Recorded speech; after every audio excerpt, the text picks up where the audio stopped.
Welcome to Inside the Firm, a podcast dedicated to small business owners and hosted by entrepreneurs, Alex Gore and Lance Cayko.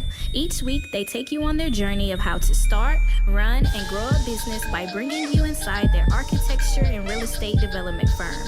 Get a behind-the-scenes tour of how these business leaders manage their clients and foster company culture while creating new and innovative projects. And now your hosts, Alex Gore and Lance Cayko.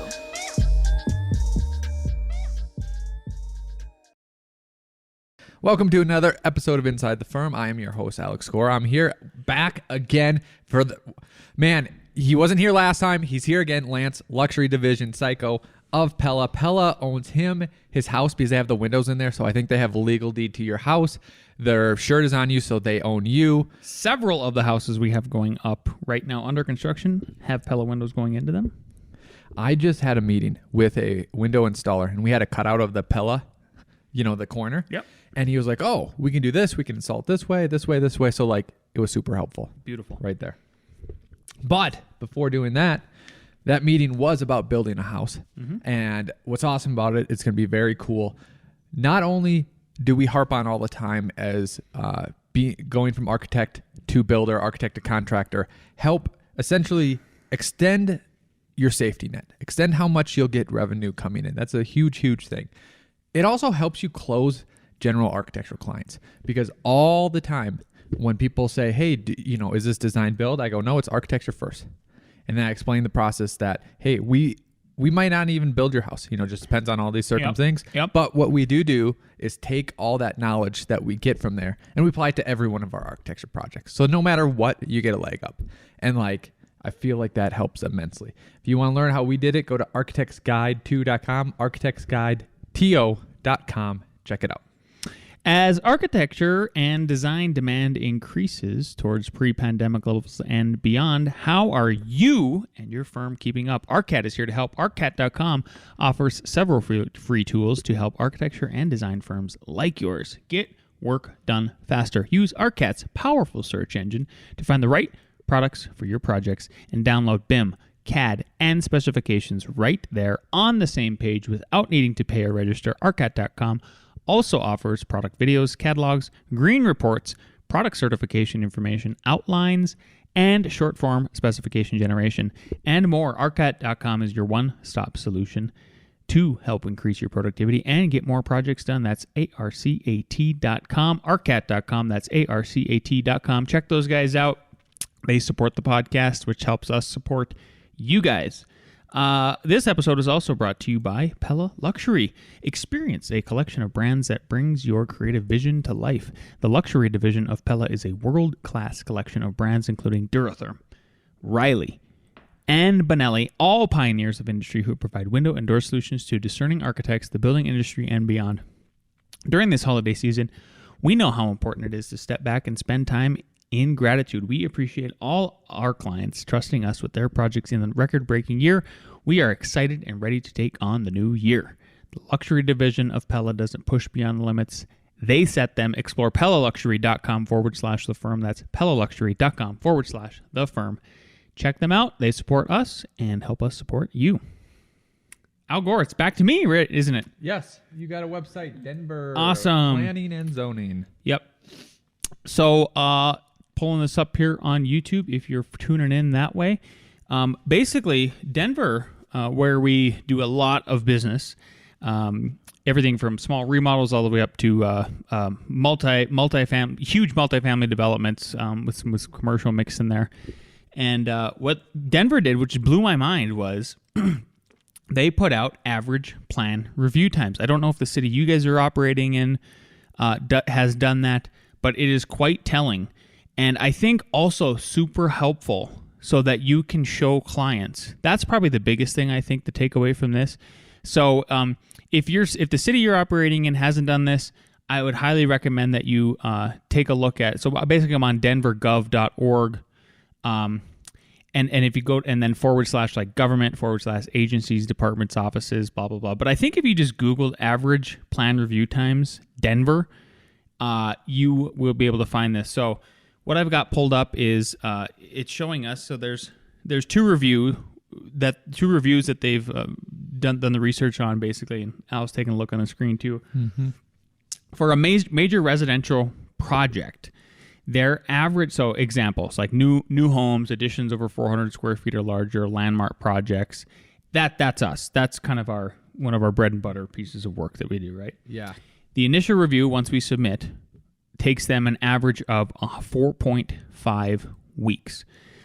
Their volume is that they're usually that at any given time is there's about 144 projects in the queue. Once we address all their comments, get the drawings back into the building department with the letter, then their resubmittal review time took an average of 3.7 weeks, right? Don't you think that that's a low number of volume for additions over 400 square feet and larger? For a giant city like Denver? Yeah. I mean, relatively speaking, Well, like sure. Midwest-wise, it's one of the bigger cities, right? Rocky Mountain West. Doesn't that seem like a low number? Seems like a very low number. Yeah. So what that translates to is it takes just to get past the first 2 rounds of review. And oftentimes, I would say majority of our projects at this point, especially on the single family residential side, are taking only 2 reviews. I don't know if you can comment on that out, because it seems like the folks I'm working with at our office mostly are doing most of the single families in Denver. I think you do a couple. Mine are mostly multifamily, and those take an average of 3. Denver, it was taking 5 or 6, and Lakewood was 3. Longmont's 3. Months? No, reviews. Yeah. So basically an average of 8.2 weeks for their review times on the first and the second submittals. And here, I thought what was interesting was like, so then they have a little box up here that says, what percentage were they on time? With whatever metric they're using for on time. They didn't even put a number in there. I think probably somewhere it says they have 30 days or 45 days to get back. Something, Yeah. So that's probably what they're using. Yeah. But then then on their second resubmittal, they said they were on time 13% of the time. So they're slow. They're not meeting their target dates. I know they have a pretty high turnover. I am really happy that they actually finally gave us some kind of data. But the lesson here again is if you can push the city you're working in or cities to do something like this, to spend the money to do some kind of metric. You don't even know how helpful this has been to quell up the concerns of upset clients that really, it's our word against the city of Denver, about saying how long it takes to do it. And once they see it from the horse's mouth, I mean, I don't know what else I could give you as a client. I don't know how much of it's skewed to. I love this because it's getting into what you can do to improve it.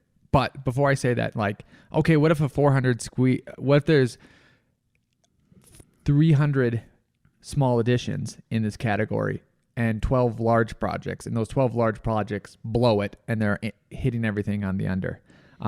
Go to the next slide, Lance. On this one? Yep. So in the last 30 days, the average, this is intermediate commercial projects. Yeah, but I can do the drop down. Just stay with major residential. Is that what you want to do? Yeah, here we go. Okay, last 30 days. So, it was approved in 172 days. This includes the time it takes applicants to make plan revisions as well as time for the city. So if you spend 6 months developing it, and then 172 days. So about 5.7 months. About 6 months. So it's about a year-long process. Again, that's the average. I would say their classification of major residential projects, because that could be 6 months literally for a 400 square foot addition. Because go to the next slide, please. It took for 54 site development review plans an average of 4 review cycles. Yeah. So, I guess, and what I think Lance is getting to too, and I was talking to the staff about, was they're asking what the solution was, right? Because the solution to this problem? Yes. Just getting it faster? Yep. Okay. Boulder and Frederick have completely different approaches, and they both are going absolutely terrible. Okay? Because the first thing is give more leniency to the staff. Right? Doesn't that make sense? Let them choose, hey, you're close to the standard. Are they going to say yes or no? trust in them to make why more authority. Yes. More executive decision-making ability. Yes. Yeah. Because essentially, you can't have a document comprehensive enough to come up with everything. Well, that doesn't work well in Boulder because Boulder says, hey, you're not hitting the lighting standard that we need. You need to come back. And they won't tell you what you need to hit until like literally the fourth communication. And we're like, holy cow, you want us to totally redesign this. We had no idea because we had no idea what the standard was. Because it's kind of up to you, right? Same thing with Boulder. Hey, your roofing is reflecting too much. How much is too much? Remember this? Yeah. So it just leads to a quagmire. And then Frederick is, hey, here's our standards. They're simple, whatever. We know that they are terrible, but you have to meet the standards, and here's the standard, right? And the only thing we could come up with when we were talking was essentially like the incentive structure is all wrong. Because in both cases, essentially, what's happening is there's no incentives for you to say yes. Because all you can do is get criticism. Like your job is already to get projects through this, right? So like you're not going to get extra credit for getting more projects through it. You're only going to get negative if you miss something, if something goes wrong, if something gets built out of code, right? So in either way that they're doing it, the only thing you have to do, the only way I can see is changing the incentive structure more to capitalism. But it could come from the top. Like look at these review times. Say, hey, I'm the leader of whatever department this is. Our goal is to look at the regulations. If anything, it meets or exceeds it or does better. Your goal is to get them through the process smoothly and find solutions. And that's how you will be that's literally how your job performance will be based. If you make a decision that's outside the codes, but it's a good decision, I have your back too. If people come and start yelling about, hey, this house is doing this house, they can come talk to me because I have your back. I want you to go because we are in a housing crisis. So just know your whole goal is to serve them and get them through the process, and I have your back. Yeah. But it's not that. It's literally to limit. Somehow they think they're going to limit critiques from NIMBY if they have this document. And I don't think they're limiting. If you looked at that metric, because that's what they're going for, is to say, hey, look, it says in our code that they can do it or can't do it. You aren't actually solving the problems of NIMBY people coming yelling at you. So they're going to come and yell at you anyways. No, regardless. So I think they have to change the structure of like there needs to be a shield for all the planners. And that shield is maybe the boss. Yep. And maybe you hire a guy. And then what's funny is like they're going to go to city council. His goal is to go to city council and tell them what we're doing and say, hey, I'm giving them authority to make the right decisions and to get this through. Because what is a bigger concern? A NIMBY yapping in your ear or getting housing so that we don't have this crazy glut in stocks? Yeah. And if you can't take that nip in the ear, then this is not going to go because this is, Yeah. Anyway, take a look at that. I thought people would find that interesting. I would be interested to hear if any other listeners the cities they operate in have done similar studies to this. I'm telling you, we have since we got this last week, because we're on this mailing list from Denver now, whenever they have a code update or something like that. And we have been sending it out like wildfire over to clients. They're like, because we'll get like the first round of comments back, and sure enough, and fair enough. Why wouldn't you want to know? You're spending all this money on an architect, builders. You're planning your life around a giant major renovation. You deserve to know from the entities you're paying all these taxes to what timelines you're going to expect. So it's been super helpful for us. But yeah, okay. This is technically the last Friday edition of Inside the Firm for the year 2021. So I wanted to, because I will be out, Alex will be out. We're going to enjoy ourselves and family and all that. So what I wanted to do is I kind of wanted to have a recap of two different things, right? Basically, if you're a business owner, even if you're a sole proprietor, you understand that you need profit to maintain your business. Profit is the lifeblood of your business. It helps you through the hard times. It allows you to expand. Like, it is the juice that keeps everything going. And I know some of the other podcasts you probably listen to, like that are similar to this show, Entre Architect, Business of Architecture. They went through what is a profit, like what kind of profit margin should you do, or should you be aiming for? And I kind of wanted to demystify it and then Sure. get Al's opinion about it too and what he thinks. And then we're going to kind of end with, okay, once you have, maybe you've done the metric, and hopefully you're using some kind of software, QuickBooks, FreshBooks, some software of accounting. You have good books on hand so that you can in real time see how much cash flow is coming in, how much cash flow is coming out. What's really interesting about QuickBooks is, we use QuickBooks, and it's, I don't know if you notice this, but like maybe I'll show you after the podcast, after we get done recording, is like it projects your how much money it thinks you're going to have coming in based on how you're billing that month. Nice, smart. I'll show you. 2020. It's 2020, isn't it? 2021. It's Wow. 2021, and so like for instance, for us, we spiked. We had a big spike around May, and then we kind of trended down with billables. And then at the end of the year, I can see basically starting October. So that's September, October, November. We hit like a little sort of a lull in terms of, it was just kind of steady. Like each month was very close percentage wise. I would say, honestly, like 1 to 3% of gross billable dollars were all. It was like, I'm just going to throw out a number. It's like $1 million. We billed out $1 million each month. We did not, but you know what I'm saying? Like it was like $1 million and 1,000, $1 million and 10,000. It was very close. Yeah. And then in December, this last month, we had we sent out a pretty big bill sort of around the second week, and QuickBooks picked that up and they were like, "Oh, it looks like you're projected to do more." And we kind of are. So it'll be interested to see if what their projection is real or not. Anyway, so what should your profit margin be if you're running a service-based business? I found a very good article here that I've got up on the screen. And I kind of just want to cut to the chase about where you should be. So what is a good profit margin? And if Al agrees, maybe he agrees, maybe he doesn't. So from the article, it's corporatefinanceinstitute.com.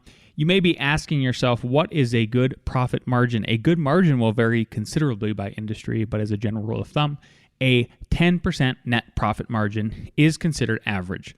A 20% margin is considered high or good, and a 5% margin is low.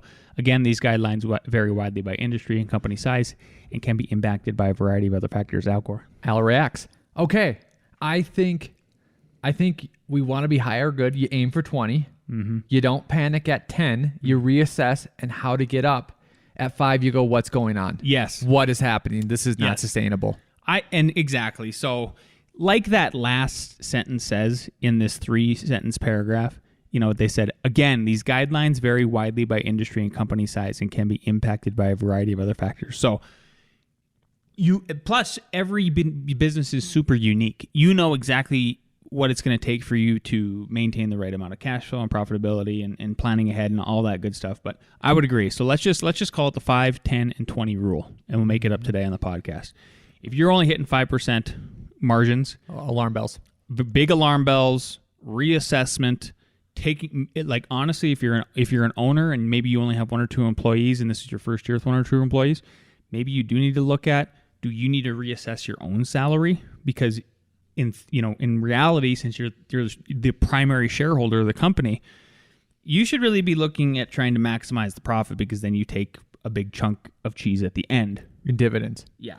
And your dividends come out of your profits, not beforehand, because it's the dividend of what the company made, and you don't take that out of profits because you don't take dividends more than profit. It's weird. It's not an expense. Yeah. It's like the reward afterwards. The first 5 to 7 years of F9 was just like survive, grow as much as you can, get your name out there, build credibility, build a portfolio. And now we're sort of in this, I would say, post-adolescent, in like the first parts of the adult phase of F9, being that it's 2021. We started in 2009-ish, 10-ish, so over 10 years now. When it comes to bonuses, I think our kind of rule of thumb that we've made up too, if anybody's wondering, like, when should I give my employees bonuses? For us, it's we got to hit 10%. And then you get we sort of do some suggested and promised bonuses when we do contract negotiations with folks at the firm. And then if you get to 20%, we're not saying your bonus in that, like, say next year we hit 20%, wouldn't be double. It might even be more than that. Right. Exactly, because from 10 to 20% is all pure profit. And a lot of that 10%, honestly, even though it's profit, it goes to, you got a billing cycle coming out. Yes. Next, literally in a couple days or in 2 weeks. You have major expenses. You're trying to keep 3 months payroll, all that other stuff. People get pregnant. People have COVID, So like you need to build up those reserves. Software, insurance, new computers. Alex and I need new computers. Al needs a new iPad. Something breaks in F9 HQ. We need a new furnace. The list keeps going on, right? So, which kind of brings me to the last part of the day's show, which is Al already kind of prefaced here, is cash flow management. So I've got another article pulled up. It's called Cash Flow Management. How much cash did you keep in your business? So let's say you've got to the end of the year. You've assessed. You've had a typical year. Hey, I made my 10% profit. Hey, I was able to give out typical bonuses. Maybe some people do bonuses of like I did a pay period. A paycheck equivalent. Some people do like I'm going to do maybe they go above and beyond. If you get to 20%, you do a whole month salary. That seems kind of like as a baseline starting point as far as thinking. If you are wondering like, well, what should, if you're listening and you're wondering what should I be doing, I'd say that's kind of the swing. Yeah. To start thinking about bonuses. But you went through all that and you're like, okay, now it's just Lance and Al, and they're looking at the bank account at the end of the year. How much cash do you decide to keep in that account? Before we go further too, I like that rule. I think you could have that as a simple rule.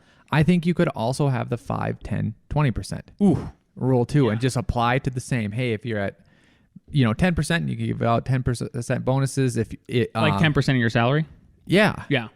Well, actually, I would almost put it this way. Like, if you're profitable at 10%, you're probably giving out 5% bonus. Yeah, 5% of a salary. And then once you go above 10%, it's like, oh, can I give 10% bonus? Can I give 20% bonus? Yeah, but play with those numbers and see where they get you. I mean, there's going to be some simple multiplication, right? So anyway, back to you've given out bonuses, you've paid all your bills, and that last month is finally like, holy cow, we're finally truly in the black. We're seeing where we're at and everything. How much cash should you keep in your business? So these guys have basically, I think like 1, 2. Let's see there. They've got like seven like quick points. I wanted to run by Al and see what he thought. So number 1, how much cash have you been using, right? So your monthly cash flow report. Again, if you're using QuickBooks or FreshBooks, I highly recommend that. Our QuickBooks is literally tied to our bank account and our credit card accounts now.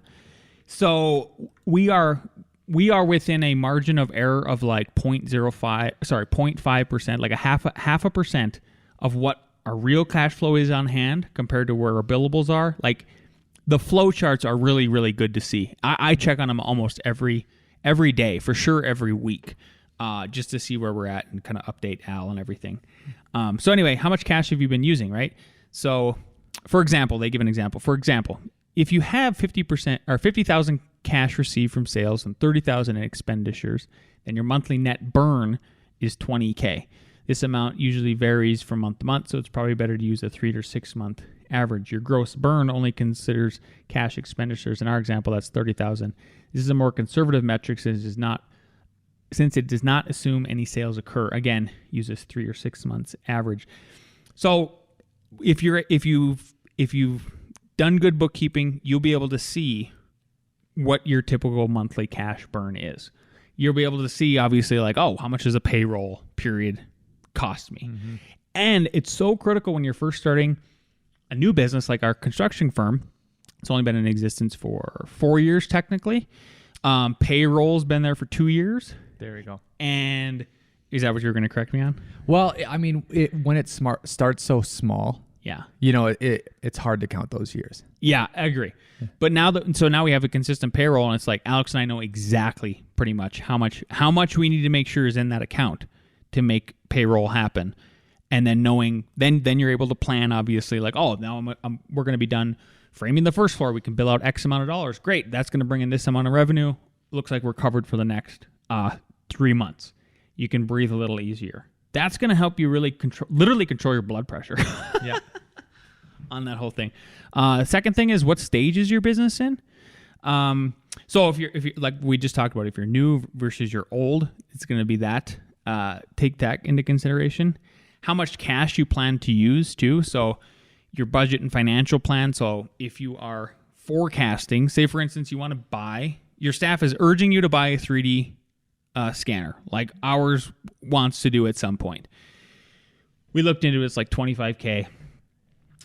That's a lot of cash. Yeah. And so how do you so if you're trying to plan, I think you need to know, okay, what is it going to take to get that extra $25K? So let's say in 2022, we actually make a little presentation for staff and show them like, if you guys really want this, here's what it means. You know, here's the target we got to get to in order to be able to expand, you know. Yep. Yeah. And that's a good example for something you want to save as. Just that specific example too, how we simplified that equation is, what is it to rent? How many times do we use it a month? Is that less? And then if we do that over 2 years, because if you think about it, pieces of equipment can last 2 years, 3 years, stuff like that. When's your break even point, right? And then we just thought, man, it was past 2 years. Before we broke even. Yep. Correct. I feel like in 2 years, like these machines could almost be cut in half costs. Like simply due to Moore's Law. And then more people adopting it and the potential, like if you do cut them in half, like way more people are going to buy them. Way more people are going to buy them. Yeah. It's going to make sense. My leg's falling asleep, so I'm going to do this show half standing. Okay. I don't know. How long will it take to get more cash is number 4, right? So then you're also thinking about, so basically you're juggling 7 balls. That's what I'm trying to get with this. Here's one. You're juggling 7 balls to really so there's no formula for it because it all comes down to your subjective business, and you need to take into consideration all 7 of these factors and make an executive decision. This number 4, like if you're doing smaller projects with quicker turnaround and they pay quickly in like net 15, maybe you don't have to have such huge cash reserves. If you're doing larger projects that take you larger to bill out and they're at net 30, or they say, no, we're at a bank, you have to be net 45 because with the way we process it and then get it, it's net 45, then you need more money. Yeah. And what if you bill out, let's say you billed out on December 1st and you have a net 30 and it was one of the biggest bills you sent from the year, right? You could strategically plan. You could say, well, I know that let's say you have $100,000 in your account, but the bill that you sent is $75,000, right? Sure. And each pay period is $25,000. Just throw it out there. Yeah. You, in theory, could drain that account. You could take $75,000 out. If it's yours, take the whole bonus, and then wait until after the first of the year, put that check in there, and you're right back to where you need to be, right? Like that's a very simple way to think about it. It rarely works out that way, but Rarely, yeah. We've been doing this for a while, and it hasn't aligned quite perfectly like that. What usually happens, just to be completely honest with you, is we do a big push to get paid at the end of the year, and we get enough checks into where we go, okay, cool, yeah, now we're profitable. Here's all the bonuses. They're all dispersed. But there's not that additional next one coming where we can almost drain the whole thing. Well, because then it's like, since it's not going to get that big, it's almost like, don't pay us for like 4 days. Yeah. So number 5, how much cash do you need to keep in the business? So, you know, literally just a scenario I gave you, what are you comfortable? What's going to help you sleep at night? Keeping X amount of dollars in on December 31st, 2021, or whatever year it is.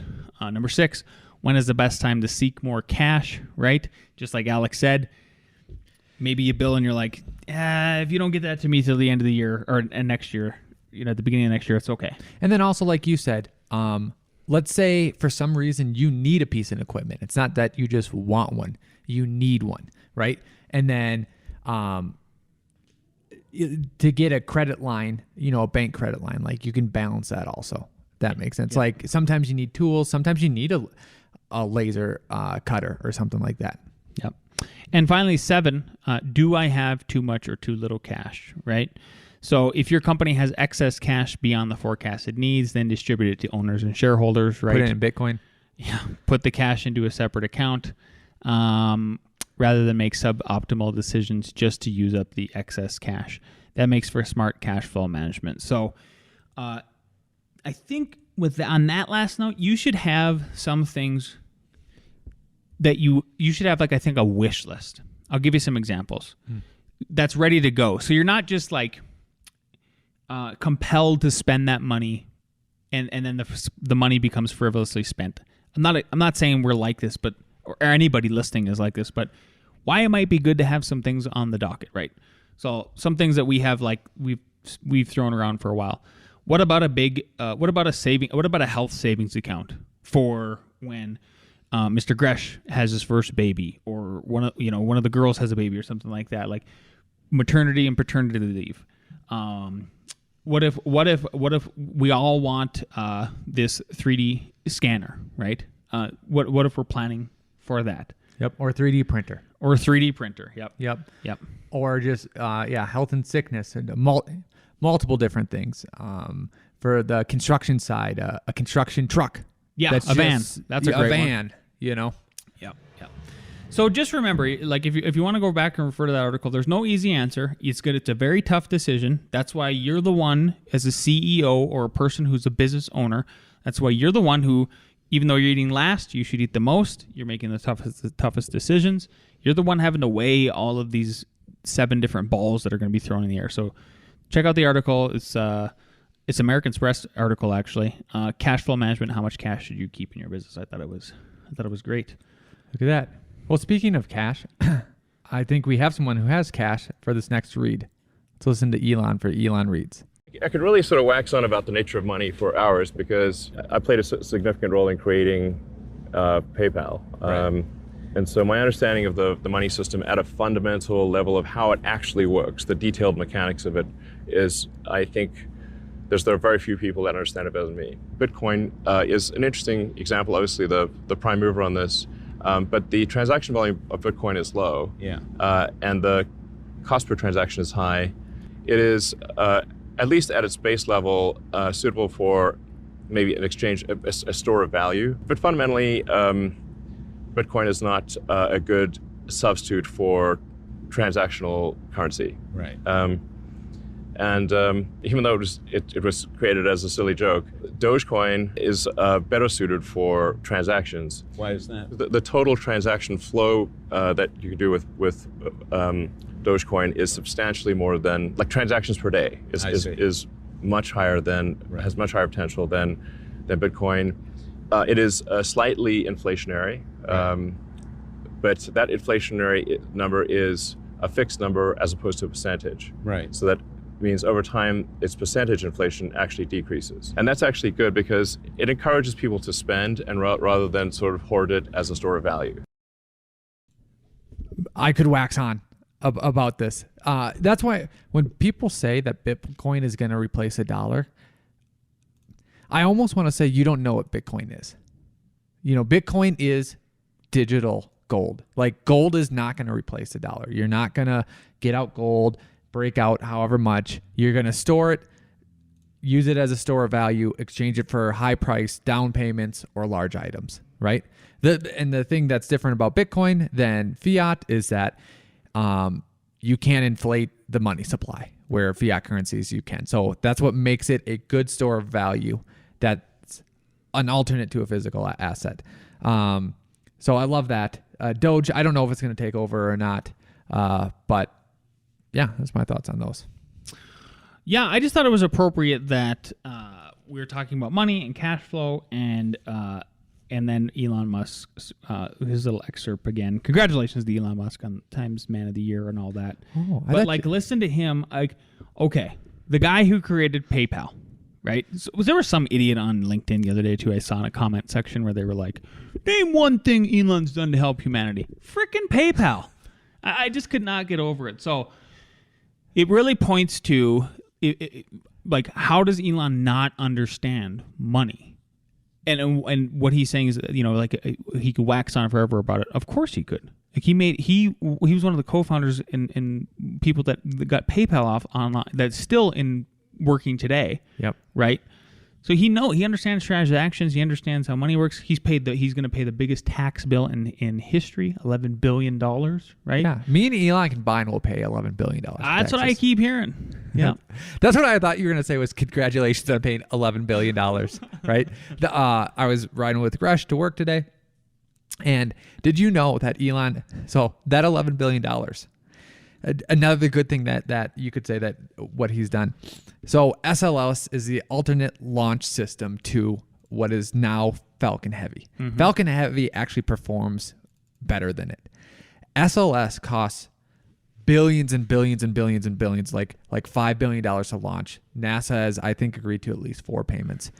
The Falcon Heavy, which can do just as much or more, is like in the hundreds of millions. Elon should say, hey, with this 11, it's almost like taking that 11 billion and just handing it to Lockheed Martin and Raytheon and all that stuff. I know. Where he could have said, hey, can I keep this? Who's going to spend it better? Also, I can just save you $11 billion if you just switch your launch contracts to me. Like, I'll literally just, can I do that? And can that be my $11 billion that I give to you? Yeah.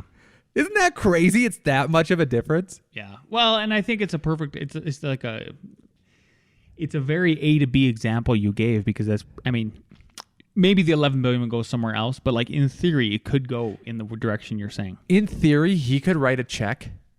They could cash a check, and the treasurer could write a check straight to Raytheon, like his competitors. Be like, thank you for that $11 billion. Here's an inferior product that we're giving all those people. That takes X amount of way much longer to do and all God. that. Yeah. Terrible. Yeah. Terrible. Started in the 90s. Yep. Still going. It hasn't been launched yet. Sorry. Side note. Awful. Still, yeah. Anyway. That's it. Merry Christmas. Happy New Year's. We will see you next year. That's it. You want to end like that? Yeah. Cool. It works for me.